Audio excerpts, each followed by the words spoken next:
guys, welcome back to another video lesson. We are in a new unit, so that's super exciting. This unit is all about circles and portions of circles and angles in circles and line segments in circles. So let's get right in. We're going to start with a bunch of vocabulary and just names of different types of these parts of circles. So a central angle is an angle whose vertex is at the center of a circle, and then it's created by two radii. So if I look at my diagram right there, what I highlighted is a central angle. And I would name that angle using three letters, and the middle is a vertex. So that is angle ACB. Next, I have a minor arc. A minor arc is an arc, which is a portion of the circumference that takes up less than half of the circle. So right here, I can see that. So I know that a minor arc has a degree measure that's less than 180, and it is named using two letters. So the two letters are the endpoint. I would name it using AB, and then that curve along the top designates that it is an arc. Next, a major arc is an arc that takes up more than half the circle. So if I go the other way, I would name it using three letters. Oopsies. I would name my arc using three letters. I'm just going to go back and highlight here and then highlight here so we have some color coordination. The three letters that I use are, well, the two endpoints of this arc are A and B, but I want to show that I'm not going through the smaller portion. I'm going through the larger portion of the circle. So I would say ADB, because that indicates that it shows kind of the direction that I go. I start at A, I go through D, and then I go all the way back to B. A semicircle is it's just an arc that takes up half of the circle, and I would name it using three letters as well. So I am going to use green for this, and I am going to show it on the other circle that we've got here. If HG is a diameter, then I am going to say that HIG is the arc that is a semicircle. So HIG. Its endpoints are on the diameter, okay? And its arc measure would be exactly 180 degrees. Then we can talk about a chord. A chord, oh man, I forgot to highlight it. Semicircle is in green. A chord is a line segment that connects 2 points that are on the circle. So right here is a chord, and note that it ends at those 2 points. So I would name that just like I name a line segment. So I would say FG because it is a line segment and it is a straight line above. I'm going to make that a little bit straighter of a line just to be very clear. Okay, those are the endpoints. A diameter is a special chord specifically whose endpoints are that goes through the center. I'm sorry, it's a special chord that goes through the center of the circle. So what color didn't I use yet?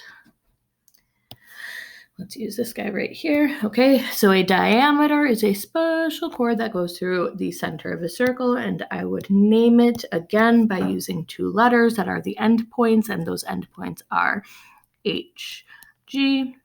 Right there, it's a straight line segment. And then I think most of you guys are familiar with a radius. A radius is just half of the diameter. It is the distance from the center of the circle to any point on the circle, and it is a straight line. So I would call this EH. Oopsies. Okay, so let's go back and keep on forgetting to highlight these things. There we go. Lovely. Okay, so there's all our vocab. Next, today we're just going to focus in on intercepted arcs and central angles. So every central angle has an arc it creates when the sides of the angle meet with the circle. So if we look here, we have our central angle, right? It's angle ACB right here. Okay, and that intercepts minor arc AB. So if you picture the angle, the arc that's in between it is that AB. That's the portion of the circle, okay? So that's called an intercepted arc. And the intercepted arc is the minor arc that's inside there. So now I know that the measure of the central angle is equal to the measure of that arc. They're equal. So let's go through a couple examples here, just naming. So if I say angle PCN is my central angle, so that's this angle right here. I want to name the intercepted arc given by that central angle. Well, that is this arc right here that's on the inside. That is arc PN. In problem number 2, I am going the other way. I'm saying name the central angle that is of the given intercepted arc.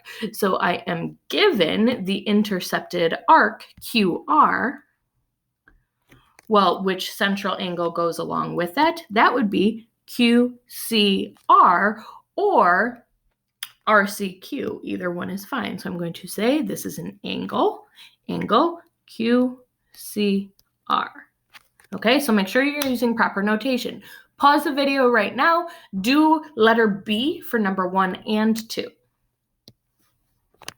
Okay, so check your work right now. You should have those 2 answers. It's arc PM and angle RCT. Notice that the arc and the angle have the same endpoints. All right, so next, we're going to take a look at these circles, and in these circles, C is always the center, and we're going to find the missing arcs and the missing angles. So letter A, we are going to find the measure of angle X. Well, if I look at this, I can see that I've got this 45-degree angle, which is given to me right here. That is the intercepted arc for angle DCB, which means that they are equal. So the measure of angle DCB is 45 degrees because they are equal. All right, so I've got that. I've got 45 degrees. Then I also know AB is a diameter, which means that a diameter is a straight line. It's half of the circle. That has to equal 180 degrees. So if that's 180 degrees, I can determine what arc AD is, because that's a semicircle, just by taking 180 degrees, which is the full half circle, minus the 45 degrees, which is already taken up, which would give me 135 degrees. So that's a measure of Y. All right, let's take a look at letter B here. X, I'm looking for X, which is the measure of RS. Well, I need to take a couple steps first here. So looking at this, I've got, this is what I'm looking for. I've got this 80-degree angle, which is QCR. So that means that arc QR is also 80 degrees because the central angle is the same as the intercepted arc. Same thing over here. I know that arc TS is 100 degrees. Because it is the same as the central angle. So I know that all of these things need to add up to 360 because that's a full circle. So I've got 110 plus 80 plus 100 plus X has to be equal to 360. So now if I just solve for X, I get 290. Okay. X is equal to 70 degrees. All right, so that right here, 70 degrees. Next, we are going to do some more practice, all right? So I'm looking for the measure of arc AC. Notice this little M in front just designates that it's the measure, just the same thing with angle. So the measure of arc AC. So if I start at A and I go all the way over to C, well, that's 60 plus 20, which were both given to me, which is equal to 80 degrees. Next, the measure of arc AEC. So I'm going to start at A, I'm going to go through E, and I'm going to end at C. Oh, if you look at this, there are 2 different ways that you can do this. You can either think, okay, well, AEC is the rest of the circle. So you could do 360 minus 80, which was already taken up in blue, which would give you 280 degrees. Oopsies, 80 degrees. Or you could just add up all of its parts, okay? So two different ways. You can take the whole minus what's already taken up, or you can take all of the parts that are included in there, which would be 110 plus 105 plus 75, which gives me 280 degrees. In either case, you get the same thing. Next, I need to get to arc BD. So I'm going to start at B, go over to D, which is just 20 plus 75, which gives me 95 degrees. So I'm just adding together the parts for this guy. Next, I am looking for X and Y. I have to assume that the lines which appear to be diameters are actual diameters, which is great. All right. So to me, it looks like both of the lines that are drawn in are actual diameters. I'm going to label the angle that is vertical right here is 150 degrees. Okay. Well, first of all, if that's a diameter, the 150 is a central angle. So I'm going to start with X because I know that I've got that 150-degree central angle, and this arc right here has to be equal to that. So 8x minus 10 is equal to 150.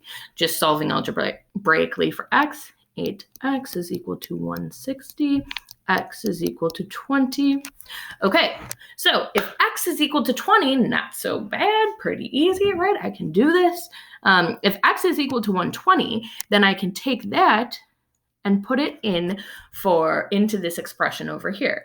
So 8 times 20 minus 10 gives me the measure of this. Oh, I already knew it was 150. Double check, 150, that is true.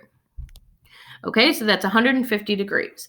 So now I know that this line segment right here is a diameter, which means that it's a straight line, half of a circle, which means that this angle right here has to be 30 degrees. So I also know that 2y plus 6 is equal to 30 degrees. So again, I'm just going to solve algebraically. 2y is equal to 24. Y is equal to 12. Double check. Let's put it back in. Right here, I'll just use a different color. 2 times 12 plus 6, which would be 2 times 12 is 24. Okay, so 30 degrees. Double check. That is it. That's all. All right, so that is all I have for you today, folks. Key thing that you need to note is the central angle is equal to the intercepted arc. All right, make sure that you look at this vocabulary. I would probably write it down somewhere, but just keep in mind, central angle equals intercepted arc. All right, have a great day.